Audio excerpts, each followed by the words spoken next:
African karma stories. Leo cried out in pain as the man threw him to the floor. "Stop it! He is sick!" Aria screamed, rushing forward, but the other thug caught her, his rough hands bruising her arms. "We're just getting started," he growled. What happened next was a nightmare of violence and terror. The men overturned their small table, scattering the last of their food onto the dirt floor. They smashed their clay pots. While one man held Aria back, Mr. Malachi and the other began to beat Leo, kicking him as he lay curled on the ground. Mother Ilara, hearing her son's cries of pain, began to scream, "Leave him alone! Please leave my son alone!" She stumbled forward, her blind hands reaching out into the darkness. Mr. Malachi turned to her, his face a mask of pure evil.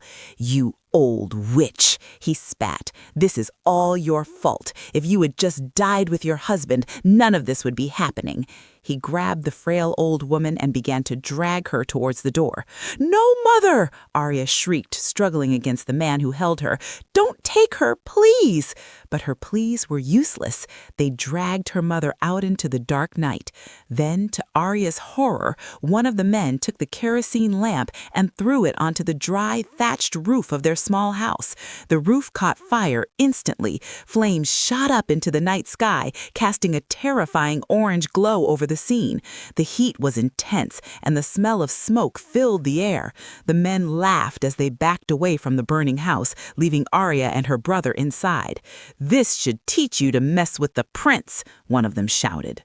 And then they were gone, their cruel laughter echoing in the night. Aria scrambled to Leo's side. He was barely conscious, his body bruised and broken. The fire was spreading quickly, eating away at the dry mud walls of their home. Smoke filled her lungs, making her choke and gasp for air. With a strength born of desperation, she managed to drag her brother out of the burning house just as the roof collapsed in a shower of sparks and flames. They lay on the ground, coughing and weeping as they watched everything they owned turn to ash. Their home was gone, her brother was badly hurt, and her mother, her blind, helpless mother, had been taken. A terrible cold despair washed over Aria.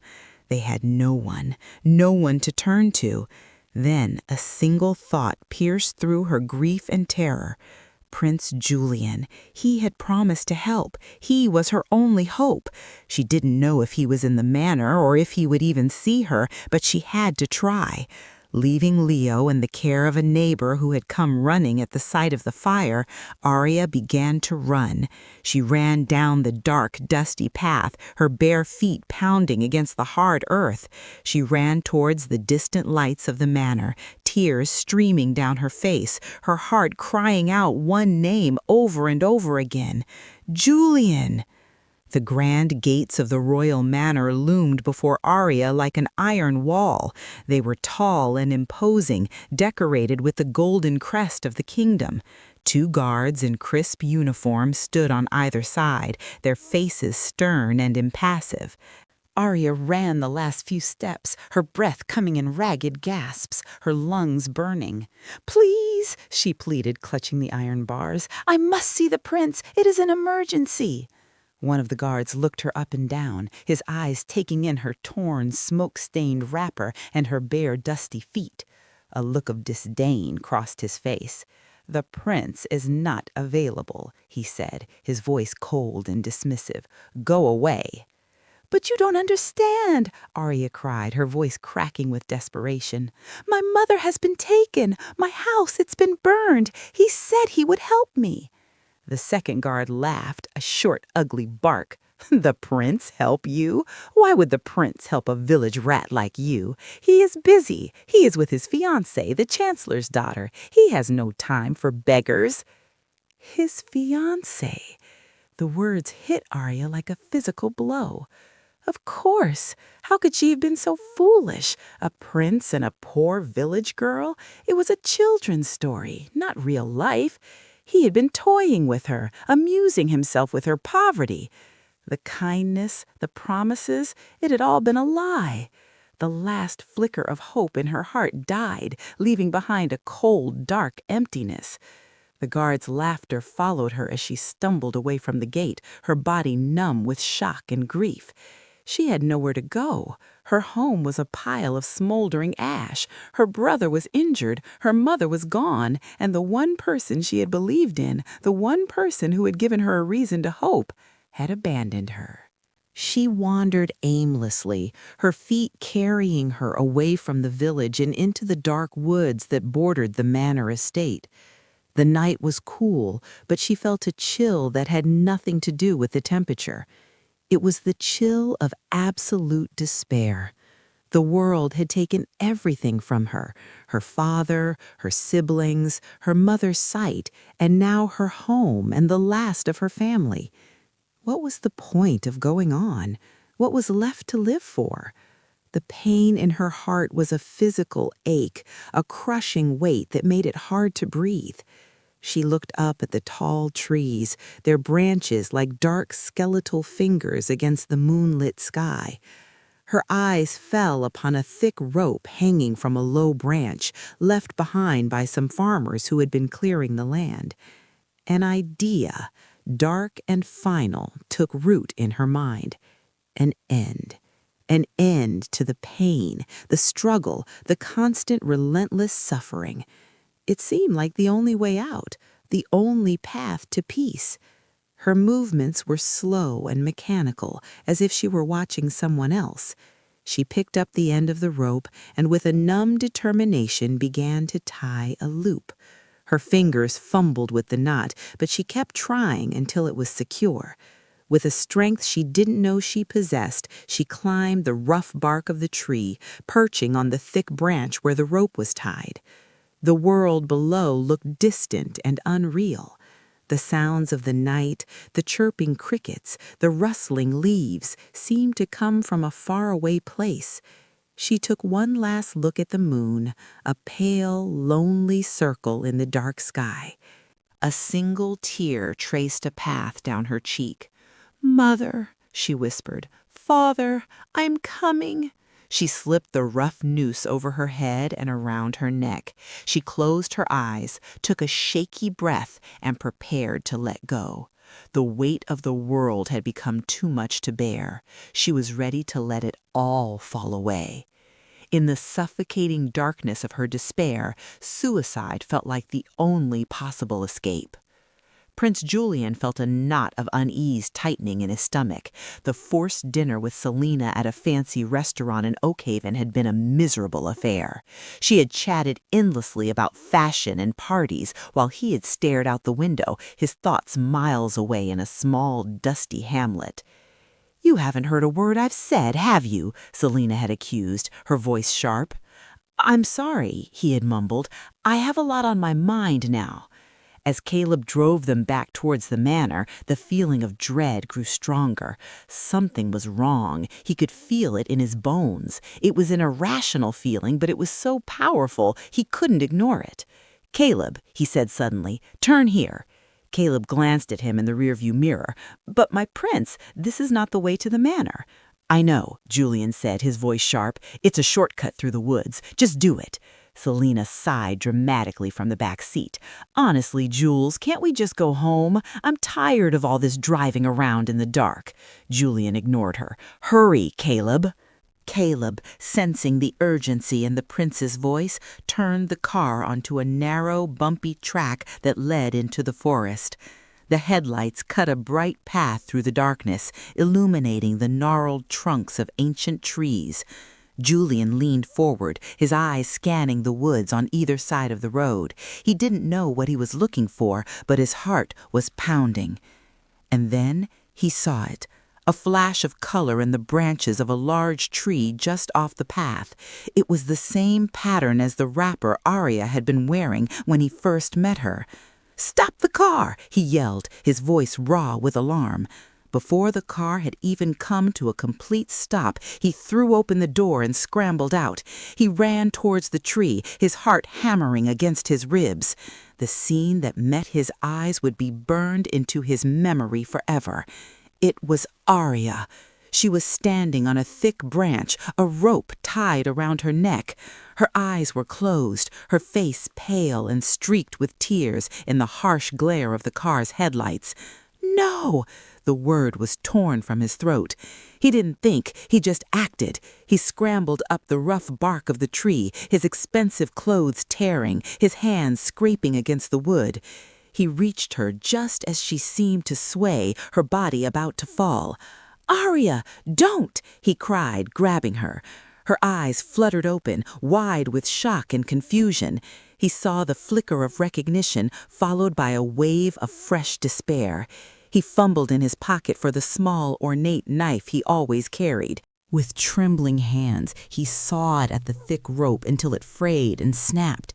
He held her tight, his arms wrapped around her as he carefully helped her down from the branch.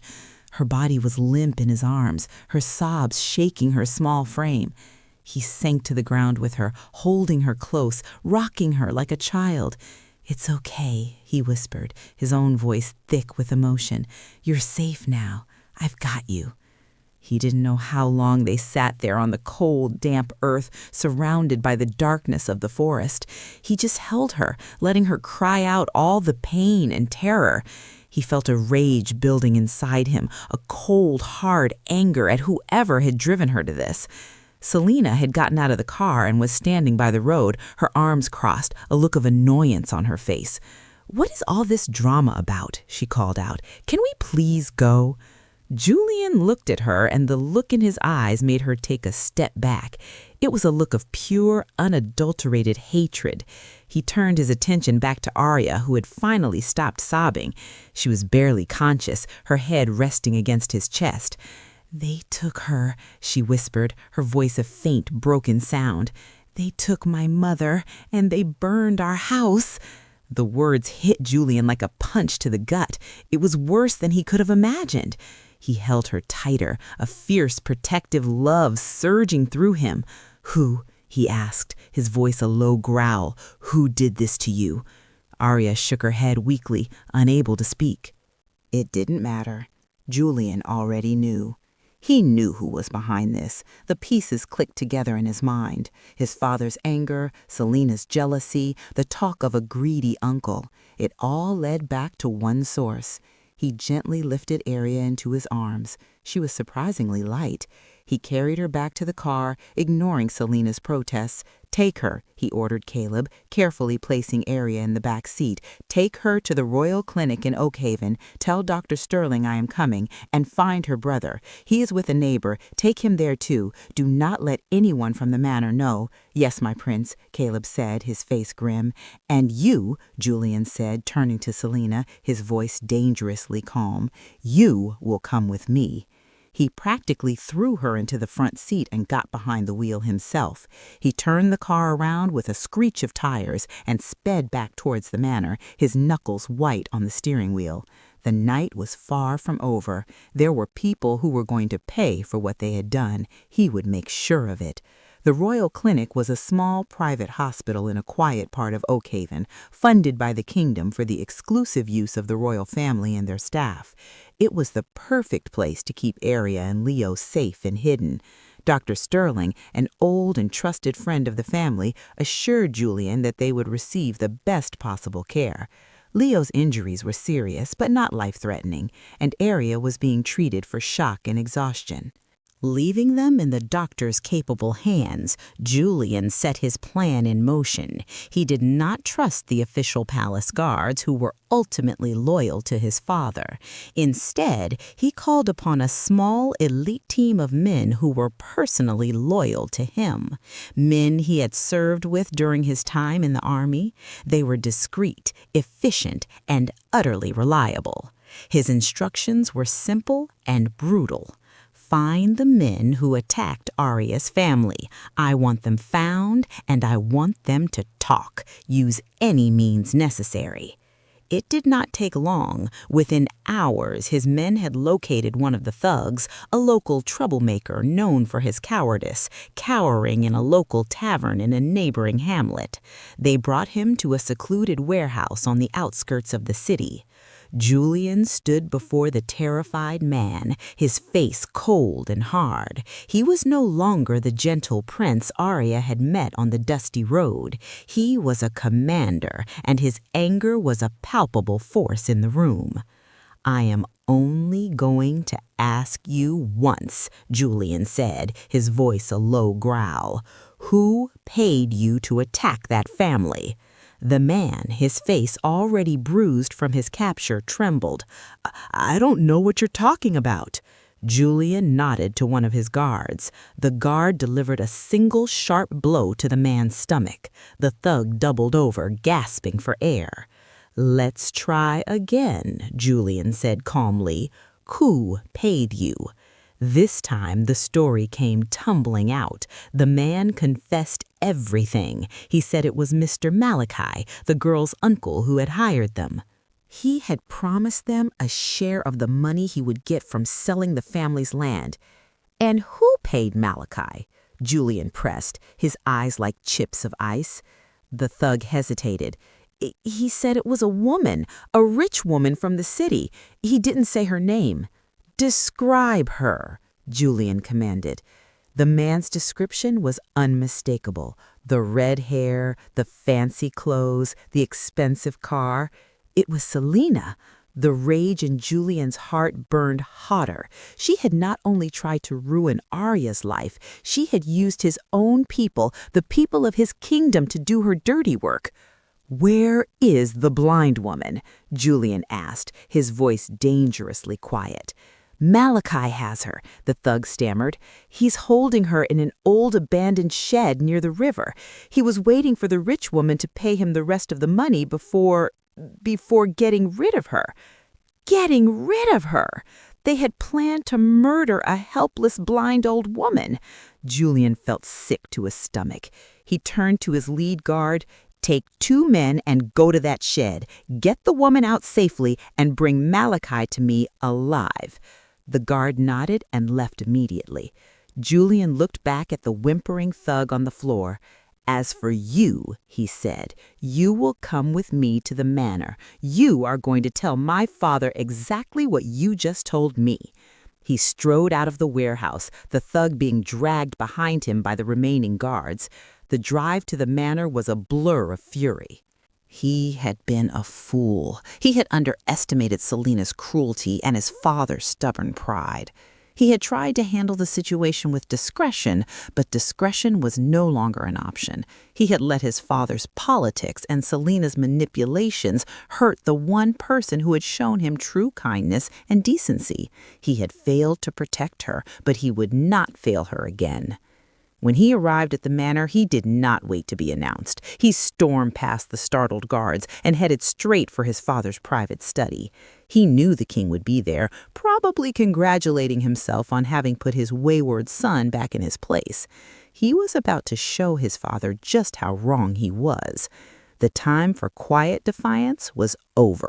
It was time for the king to face the ugly truth of the alliances he held so dear. It was time for a reckoning. The doors to the king's grand study burst open, making everyone inside jump. King Alaric, Queen Seraphina, Chancellor Vance, and Selina were seated in plush armchairs, sipping expensive brandy and discussing the upcoming wedding. The mood was self-congratulatory. They believed they had successfully managed Prince Julian's brief rebellion. Then Julian strode into the room. His face was a thundercloud of rage, and behind him, 2 of his guards dragged a bruised and terrified thug. "What is the meaning of this?" King Alaric roared, rising to his feet. "Have you gone mad?" Julian ignored him. His eyes were locked on Selina, who had turned pale with shock and fear. "I believe you know this man," Julian said, his voice dripping with ice. He gestured to the thug cowering on the floor. "He has a very interesting story to tell, a story about a rich woman from the city who paid him and his friends to kidnap a blind old woman and burn her house to the ground." The air in the room grew thick with tension. Selena leapt to her feet.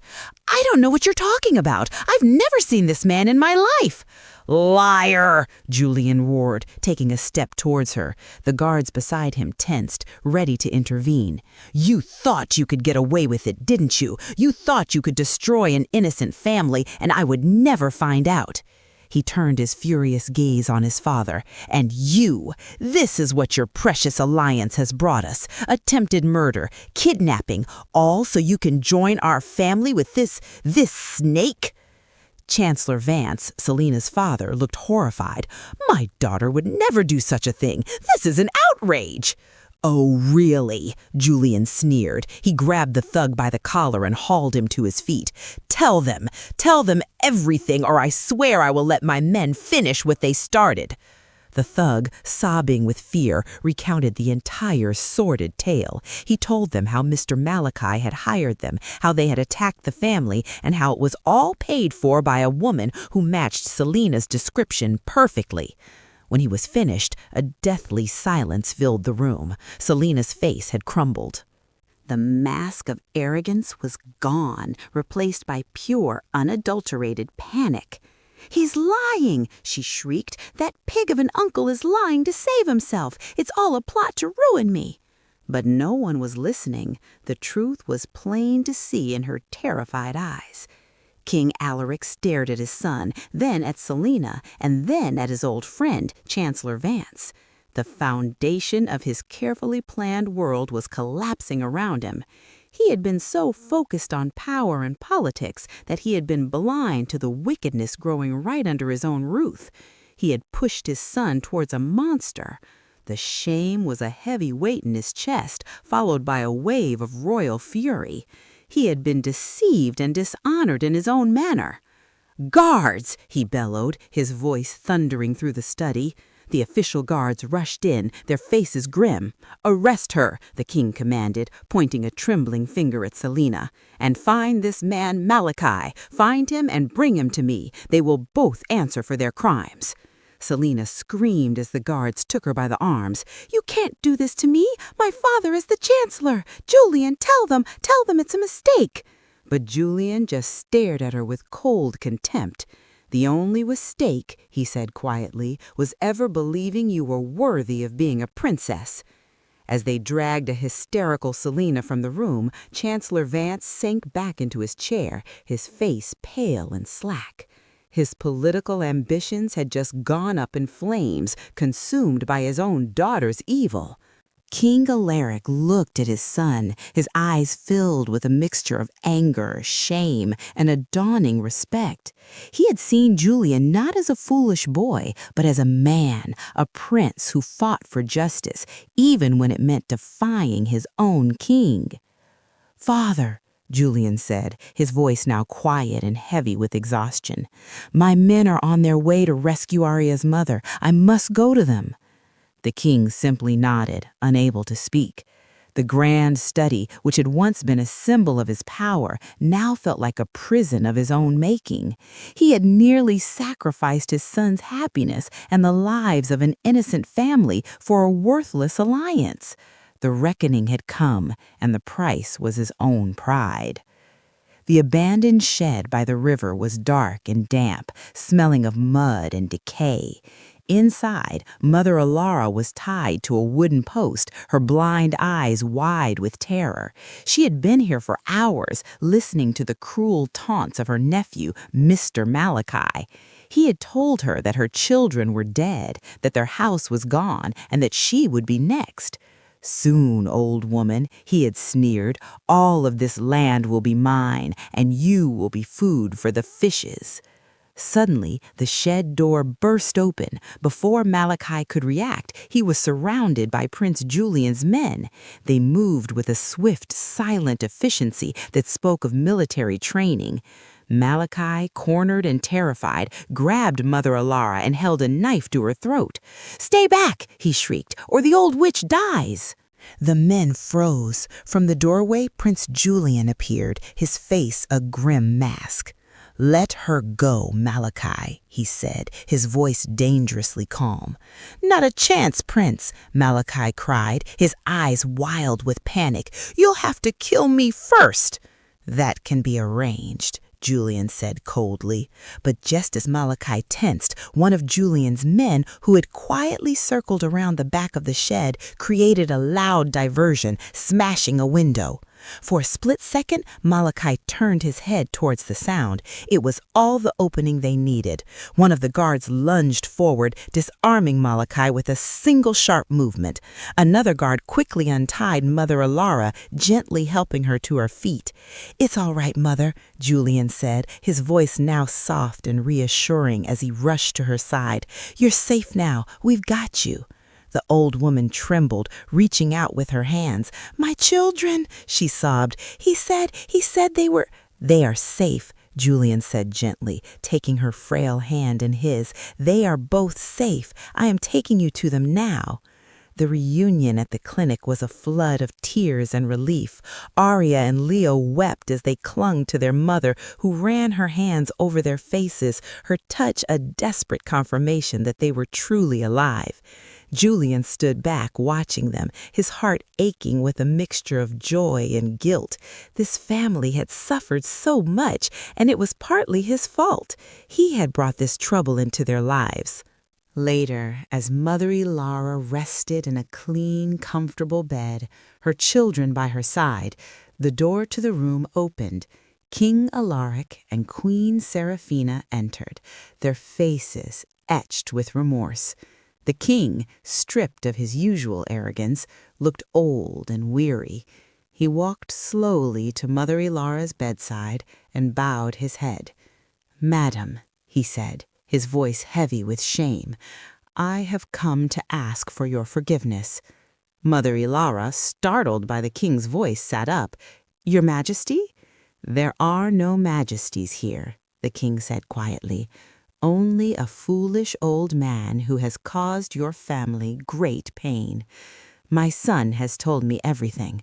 My pride, my ambition, it has led to this terrible injustice. I cannot express how deeply sorry I am." The queen stepped forward, her own eyes filled with tears. She took Aria's hand. "My dear child," she said, her voice trembling, "we have wronged you terribly. Can you find it in your heart to forgive us?" Aria looked from the queen's tearful face to the king's bowed head. She saw no pride or power in them now, only genuine sorrow and regret. She thought of all the suffering they had endured, the fear and the pain, but she also thought of the prince's kindness, of how he had saved her life and rescued her mother. She knew that holding on to anger would only poison her own heart. She looked at her mother, who, though she could not see, seemed to sense the gravity of the moment. Mother Alara gave a slight, almost imperceptible nod. "We forgive you," Aria said, her voice clear and steady. The relief that washed over the king's face was profound. It was as if a great weight had been lifted from his shoulders. He had come to make amends, and this simple, poor family had shown him a grace and dignity that put his own royal pride to shame. It was not the end of their troubles, but it was a new beginning, a chance to heal the wounds that had been inflicted and to build something better from the ashes of their shared mistakes. In the days that followed, the king was true to his word. He was determined to right the wrongs his ambition had caused. He spared no expense in caring for Aria's family. Mother Alara was taken to the best eye specialist in Oakhaven. The doctors were optimistic. A delicate surgery could restore her sight. Leo was flown to a hospital in London that specialized in his type of injuries. He was accompanied by a royal physician, and the king personally guaranteed that he would receive the best treatment in the world for as long as it took. Back at the manor, the political fallout from Selena's arrest was immense. Chancellor Vance, disgraced by his daughter's actions, resigned from his position. The alliance between the two powerful families was officially and publicly broken. King Alaric, however, seemed unconcerned with the political storm. His focus was on his own family and on the new family that he hoped would soon join theirs. One evening, he called Julian and Aria to his study. The room where he had once forbidden their relationship was now to be the place where he blessed it. "Aria," the king said, his voice filled with a warmth Julian had not heard in years. "You have shown my family a grace and forgiveness that we did not deserve. You have the heart of a true queen." He turned to his son. "Julian, I was a fool. I was so blinded by power that I could not see the treasure that was right in front of me. I see it now.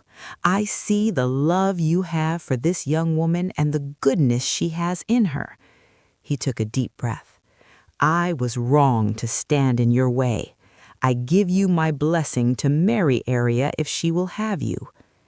Julian's face lit up with a joy so pure it seemed to illuminate the entire room.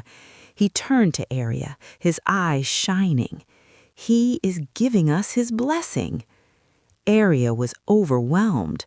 Just a few weeks ago, she had been a poor, desperate girl, and now a king was asking for her to join his family? She looked at Queen Seraphina, who was smiling at her with genuine affection. "We would be honored to have you as our daughter," the queen said softly. Julian took Aria's hand. He knelt before her on one knee, right there in the king's study. "Aria," he said, his voice thick with emotion, "you came into my life like a ray of light in the darkness. You have shown me what true strength and dignity are. I love you more than I can say. Will you do me the honor of becoming my wife, my princess?" Tears of happiness streamed down Aria's face. This was a dream, more beautiful than any she had ever dared to imagine. She looked at the prince kneeling before her, at the loving faces of the king and queen, and her heart felt so full it might burst. "Yes," she whispered, her voice choked with tears. "Yes, I will marry you." Julian slid a simple, elegant ring onto her finger. As he stood up, the king and queen applauded, their faces beaming. The pain and anger of the past were being washed away by a tide of new joy. Later, as Aria and Julian walked in the manor gardens, the air was filled with the sweet scent of jasmine. "Are you happy?" he asked, tucking a stray strand of hair behind her ear. "I am more than happy," she said, leaning her head on his shoulder. "I feel like I am in a dream." "It's not a dream," he said, kissing her forehead. "It's our new beginning." She knew there would be challenges ahead. She had much to learn about being a princess. But as she stood there, wrapped in the arms of the man she loved, with her family safe and cared for, she felt a profound sense of peace. The burdens of her past had been lifted, and a future she had never thought possible was stretching out before her, bright and full of promise. The shy village girl was on her way to becoming a queen, not by birth, but by the strength and goodness of her heart. The weeks leading up to the wedding were a blur of activity and transformation.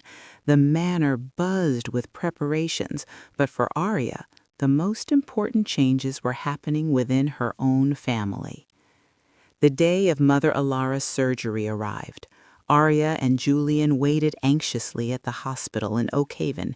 When the doctor finally came out of the operating room, his face was wreathed in a smile.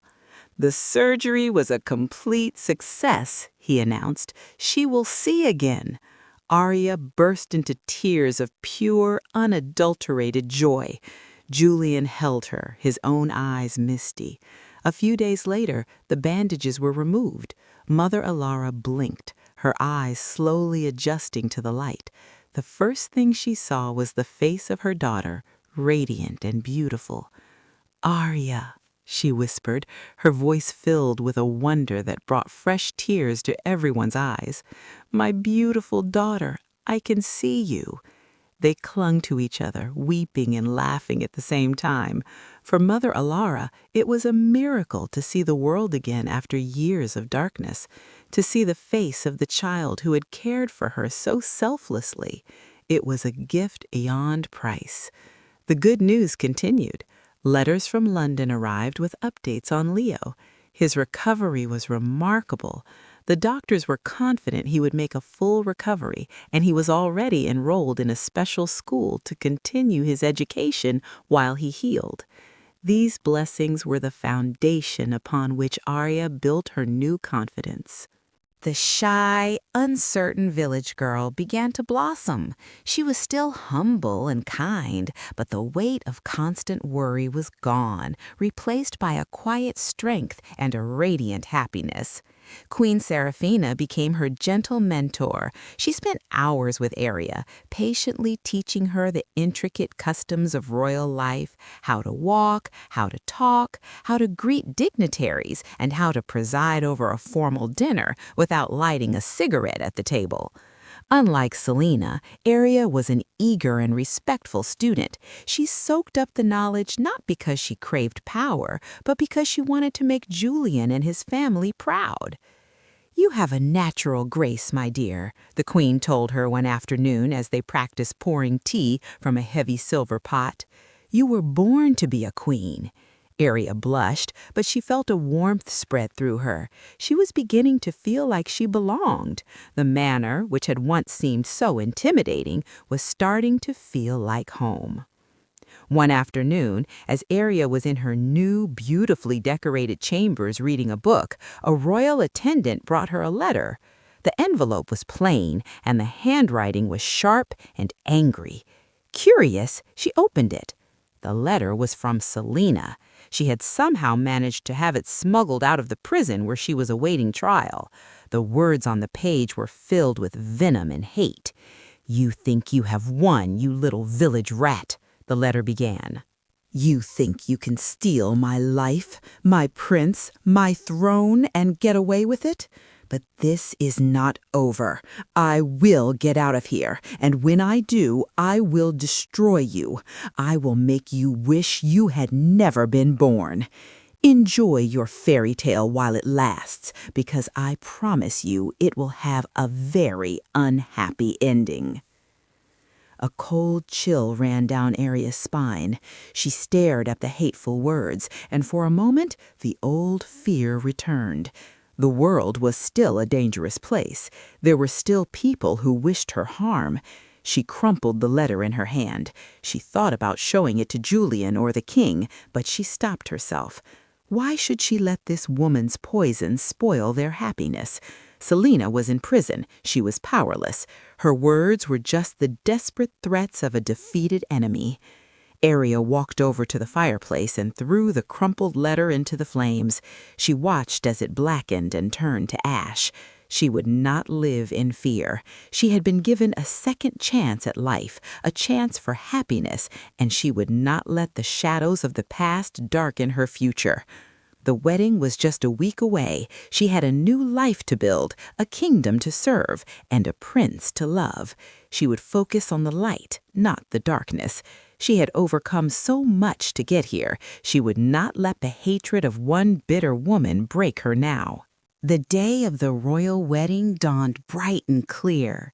The sky was a brilliant blue, and the air was filled with the sounds of celebration. The entire kingdom seemed to rejoice in the union of their beloved prince and the humble village girl who had captured his heart.